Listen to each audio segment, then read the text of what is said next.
का अपना टॉपिक है हॉस्पिटल एक्वायर्ड इन्फेक्शन। इसको हम एक शॉर्ट टर्म भी है इसका नोसोकोमियल इन्फेक्शन। ठीक है, ये क्या होता है?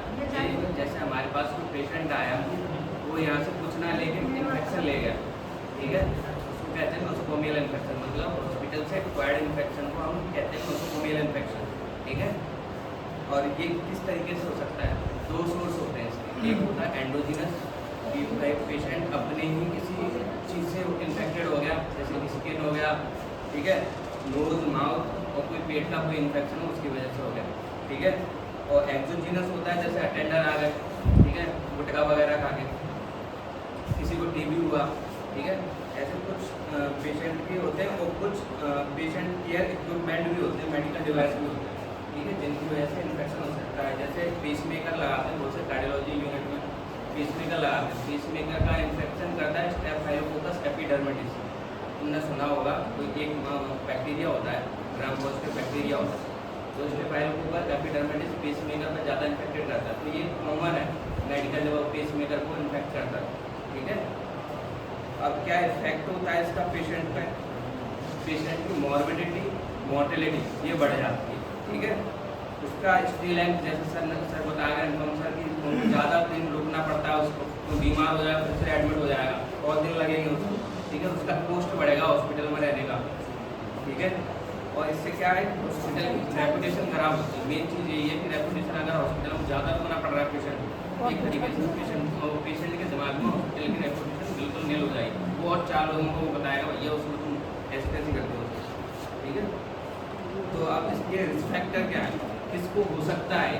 जैसे कोई इम्यूनो कम्प्रोमाइज पेशेंट है, जिसको मतलब जैसे होते हैं HIV, हेपेटाइटिस, जिनकी पहले से इम्यूनिटी वीक है, ऐसा कोई पेशेंट हो। ठीक है, या फिर किसी इन्फेक्टेड पर्सन से कांटेक्ट हो उसका। ठीक है, या इन्वेसिव प्रोसीजर हो जिसमें कंटेमिनेशन हो गया हो, है ना।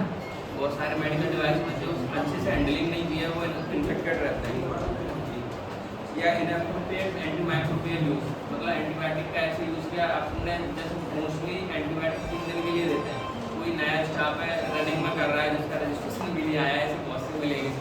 ठीक है, तो उन्होंने एंटीबायोटिक 2 दिन के लिए दे दिया, तीसरे दिन दिया ही नहीं। मतलब उसका एक टाइम पीरियड होता है। ऐसा इसका मतलब ये भी नहीं कि अपन लॉन्ग टाइम तक 14-15 दिन तक एंटीबायोटिक लगा रहे हैं, ऐसा भी नहीं करना। एंटीबायोटिक बिल्कुल लिमिटेड पीरियड के लिए, लेकिन उसका जो पीरियड होता है उससे आगे, मतलब 3 दिन मिनिमम, मैक्सिमम 5 दिन। ये कोशिश करना है कि जितना कम हो उतना हम कम लगाएं एंटीबायोटिक। ठीक है, और हाई रिस्क एरियाज, ऐसे कौन से एरिया है कि मतलब हॉस्पिटल के अंदर जो ज़्यादा इन्फेक्टेड होने के चांसेस होते हैं, जैसे ICU हो गया, लेबोरेटरी हो गई, OT हो गया, ठीक है, आइसोलेशन वार्ड हो गया। ठीक है, अब कौन से ऑर्गेनिज्म ज़्यादा करते हैं इन्फेक्टेड? कौन मतलब ऐसा है कि जो हॉस्पिटल में कॉमनली मिल जाएगा, हर कोने में देखोगे सैंपल लेके तो मिल ही जाएगा, वो है स्टेफाइलोकोकस ऑरियस। ठीक है, ये हॉस्पिटल का सर है, ठीक है, हर कोने में बैठा है। वायरस कौन से मोस्ट कॉमन है जो इसमें आते हैं नोसोकोमियल इन्फेक्शन में? जैसे HIV हो गया, हेपेटाइटिस हो गया। ठीक है, फंगल इन्फेक्शन में एंडोजीनस देखा जाए तो ये कैंडिडा है, एक्सोजीनस देखा जाए तो एस्परजिलस है। ठीक है, साइट ऑफ HAI। ठीक है, मतलब हॉस्पिटल एक्वायर्ड इन्फेक्शन किसकी साइट पे हो सकता है? कहीं वुंड इन्फेक्शन है, वो दोबारा री इन्फेक्टेड हो गया। ठीक है, रेस्पिरेटरी ट्रैक्ट में जैसे TB वगैरह हो जाता है, पेशेंट बगल में बैठा था, उससे बातें मतलब रिश्ते बना लिए, उसने उसको TB दे दिया। ठीक है, तो उसको भी मना करना है कि एक दूसरे से बातें ना करें पेशेंट। कोई यूरिनरी ट्रैक्ट इन्फेक्शन, जैसे हॉस्पिटल में मोस्टली देखा जाए तो कि कंटेमिनेशन ज़्यादा से ज़्यादा बाथरूम में होता है, तो पेशेंट एक ही कॉमन बाथरूम यूज़ कर रहा है तो उससे भी इन्फेक्शन फैल सकता है। ठीक है, surgical site infection, intravascular device, ठीक है, ब्लड में इन्फेक्शन हो सकता है, CSF में इन्फेक्शन हो सकता है, और गैस्ट्रोएंटेराइटिस, टाइफाइड वगैरह हो तो उससे भी हो सकता है। ठीक है,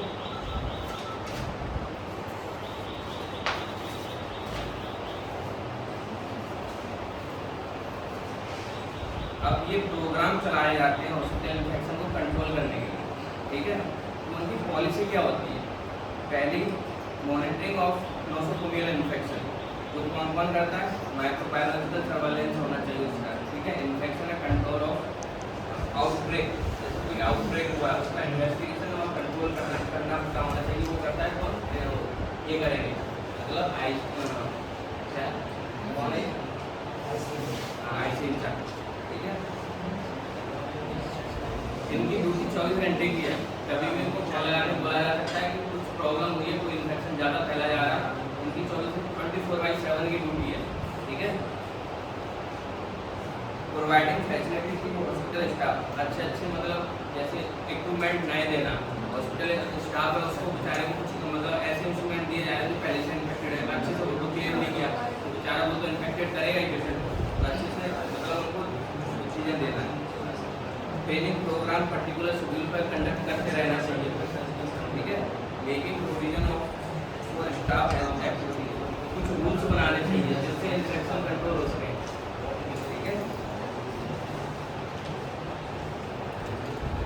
मैनुअल्स बनाने चाहिए हॉस्पिटल रेगुलेशन के लिए, जो आपका काम है, ठीक है। इन्फेक्शन कंट्रोल टीम भी बनाई जाती है। आप आई थिंक हॉस्पिटल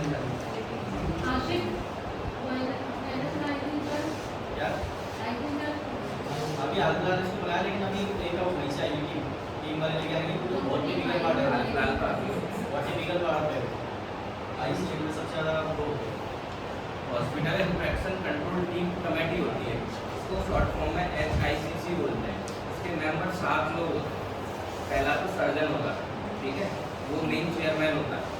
फिर सीनियर कंसल्टेंट कोई फिजिशियन होगा, MD मेडिसिन किया हुआ, ठीक है। फिर नर्सिंग सुपरिटेंडेंट होगा, इन्फेक्शन कंट्रोल नर्स होगी, ठीक है। फार्मेसी इंचार्ज भी, फार्मेसी वाले को भी लेते हैं। हाउसकीपिंग सुपरवाइजर सोनू भी होगा, ठीक है। लैब इंचार्ज भी होगा, ठीक है। रिस्पॉन्सिबिलिटी टीम की क्या रिस्पॉन्सिबिलिटी रहती है? अपने स्टाफ को हमेशा मतलब डेली एडवाइस करना कि इन्फेक्शन से बचे रहना, उसके रोग्स को मैनुअली समझाना, ठीक है। Advice management of at risk patient, target surveillance of nosocomial infection, मतलब जो भी कोई नोसोकोमियल इन्फेक्शन है उसका टारगेटेड सर्विलेंस होना चाहिए, जिसकी सैंपल वगैरह हमें पर्टिकुलर एक शेड्यूल पर भेजते रहना चाहिए। रिलीवेंट इंफॉर्मेशन टू मैनेजमेंट को इन्फॉर्मेशन एक ट्रांसफर, जैसे सर ने बोला फंक्शन में एक ट्रांसपेरेंसी होनी चाहिए आपको मेरे बीच में, वो बनी रहनी चाहिए। वो एक रिस्पॉन्सिबिलिटी होती है इस टीम की। Assist training of all new employee, appropriate biomedical waste management, ये बायोमेडिकल वेस्ट भी एक रीजन होता है नोसोकोमियल इन्फेक्शन फैलाने का, ठीक है। इसका भी सही से मैनेजमेंट होना बहुत जरूरी है। सुपरवाइजन ऑफ आइसोलेशन वार्ड, ठीक है, इसका भी ये इन्फेक्शन कंट्रोल नर्स, जो जैसे मैंने बताया कि 24 घंटे की ड्यूटी होती है 7 दिन के लिए, ठीक है। आपको 7 दिन के लिए 24 घंटे कभी भी लगा सकता हूँ, ठीक है। हमारा क्या फंक्शन है यहाँ पर हॉस्पिटल? हमारा फंक्शन है regular visit to all ward and high risk unit, समझ रहे हैं? जैसे हर वार्ड में रेगुलर विजिट करना, ज़्यादातर कुछ वार्ड में भी इन्फेक्शन फैलते हैं, उसको भी रेगुलर विजिट करना है। Check register and record suggestive of infection, उसको रिकॉर्ड को देखना कि ऐसा इन्फेक्शन तो नहीं जो बार बार एक ही पेशेंट को हो रहा है, वो आउटब्रेक का साइन होता है। Collection of sample from different area of hospital, हमारे 24 घंटे की और 7 दिन की। अगर इन्फेक्शन कंट्रोल नर्स हो,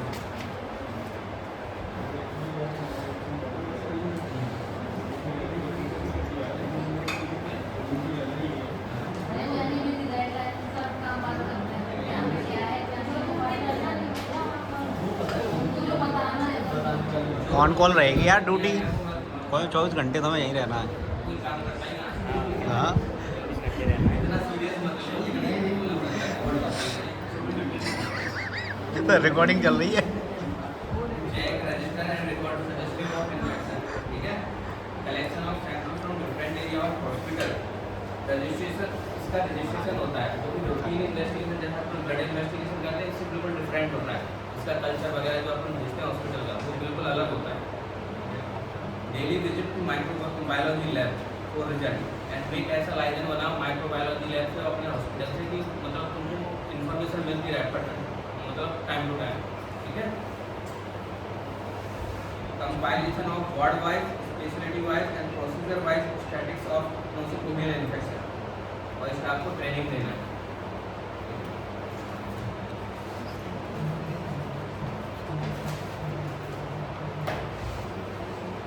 सर्विलेंस ऑफ nosocomial infection,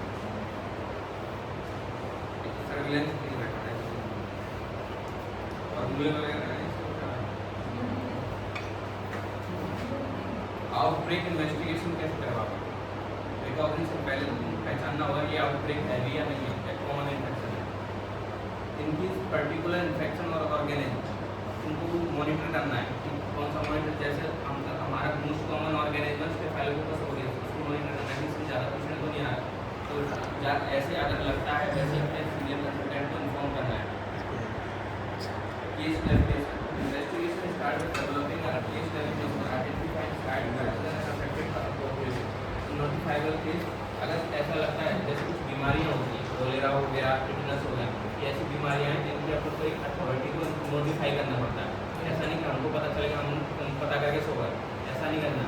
हमको पता चला वैसे अपने कंसल्टेंट को एक इनको अथॉरिटी दे रखी जाती है कि इस अथॉरिटी को इन्फॉर्म करना है। जैसे WHO हो गया, तो तुरंत वहाँ एक बड़ी छोटी बात नहीं है, बहुत बड़ी बात है। अगर कोलेरा का अभी अपने इंडिया में एक भी मरीज नहीं है, अगर तुम्हारे हॉस्पिटल में मिलता है मतलब ये बहुत बड़ी बात हो जाती है अपने लिए। जैसे लोग गाँव की में तो बोल देते हैं नहीं वो हमारे ऐसे कर लो, ऐसा नहीं करना, इसको एकदम सीरियसली लेना है।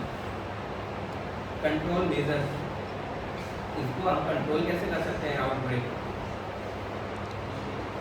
हैंड वॉश स्ट्रिक्ट करना है, ठीक है, address to aseptic protocols, strengthening of definition and sterilisation, ठीक है,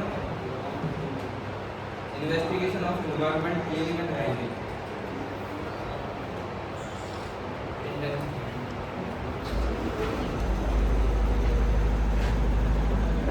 अब एक एंटीबायोटिक पॉलिसी भी होती है कि एंटीबायोटिक को हम बेफालतू यूज तो नहीं करें। जैसे मैंने पहले अभी बताया कि हमें एंटीबायोटिक बिल्कुल पर्टिकुलर मॉनिटर करके ही देना है, ना ज़्यादा कम दिन तक देना है, ना ज़्यादा दिन तक देना है।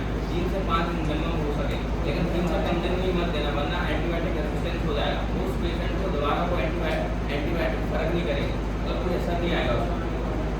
कभी कभी ऐसा होता है जैसे हम बुखार आ जाता है, कोई पेशेंट आया बीमार है, उससे बुखार आ गया और हमने उसकी जगह PCM पकड़ा दिया उसको।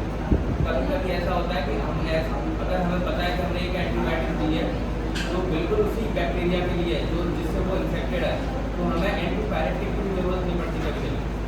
तो हमें जो एंटीबायोटिक होती है ना बहुत सोच समझ के देनी पड़ती है। अपने सीनियर से पूछ के एंटीबायोटिक का यूज़ करें, वैसे अपने मन से कभी एंटीबायोटिक का यूज़ नहीं करें।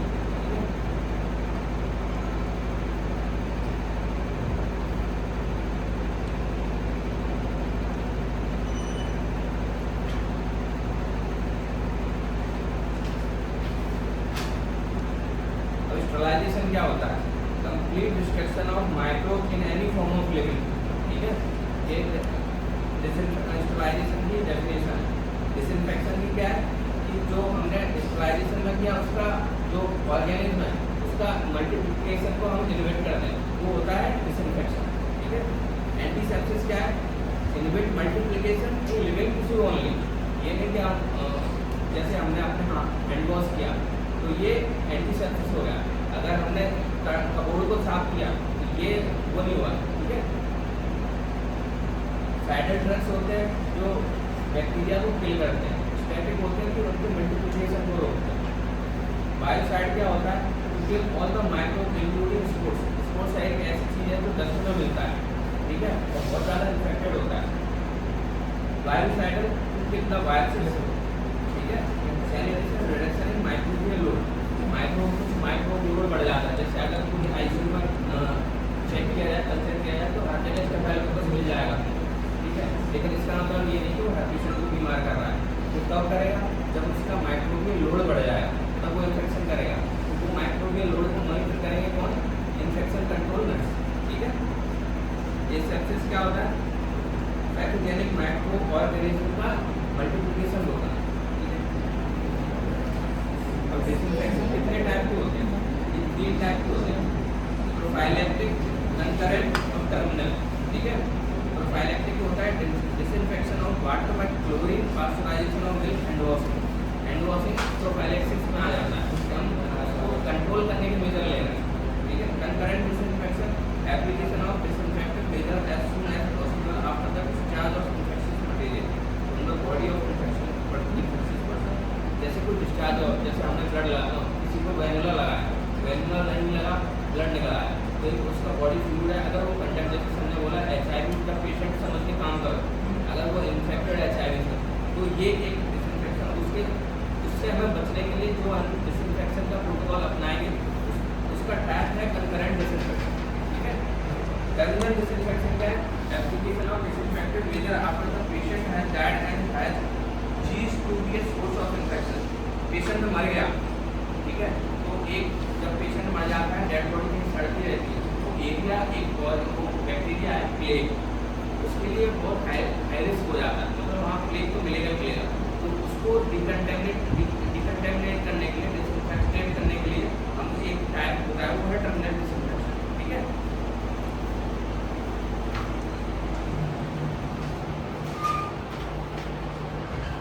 अब एक इम्पॉर्टेंट क्लासिफिकेशन होता है, जो हमारे इंस्ट्रूमेंट होते हैं, जैसे सेमी क्रिटिकल, नॉन क्रिटिकल, तीन कैटेगरी में डिवाइडेड होते हैं। वो हम कैसे डिवाइड करते हैं? क्रिटिकल वो होता है जो डायरेक्ट कॉन्टैक्ट आता है ब्लड सिस्टम से और मस्कुलर सिस्टम से, उसको बहुत क्रिटिकल बोलते हैं, क्योंकि वो डायरेक्ट ब्लड में पहुँच के बैक्टीरिया कर सकता है, मेनिंजाइटिस कर सकता है ना। तो ऐसे कौन से होते हैं? एग्जाम्पल क्या है? Heart lung machine, prosthetic implant, cardiac urinary catheter, rigid endoscope, scalpel blade needle, ठीक है। अब इनका स्टेबलाइजेशन करते हैं स्टोरेज लेंथ से, जैसे ऑटोक्लेव हो गया, ETO मतलब नीम ट्राइऑक्साइड एक गैस होती है, उससे करते हैं। गामा रेडिएशन से भी हम इसका स्टेबलाइजेशन करते हैं, क्रिटिकल कैटेगरी में आते हैं जो इंस्ट्रूमेंट। अब सेमी क्रिटिकल में आते हैं जो म्यूकस मेम्ब्रेन बोर्डल स्किन के डायरेक्ट कॉन्टैक्ट में होते हैं, जैसे रेस्पिरेटरी एनेस्थेटिक इंस्ट्रूमेंट, जैसे हम इंट्यूबेट करते हैं तो लैरिंगोस्कोप होता है, तो हम अगर मूवमेंट आते हैं तो म्यूकस मेम्ब्रेन के कॉन्टैक्ट में आता है, तो ये सेमी क्रिटिकल में आ जाए। फ्लेक्सिबल एंडोस्कोप करने के लिए तो हम फ्लेक्सिबल एंडोस्कोप यूज करते हैं। वजाइनल स्कैपुला, टंग प्रेशर और reusable bed pans, high level of disinfecting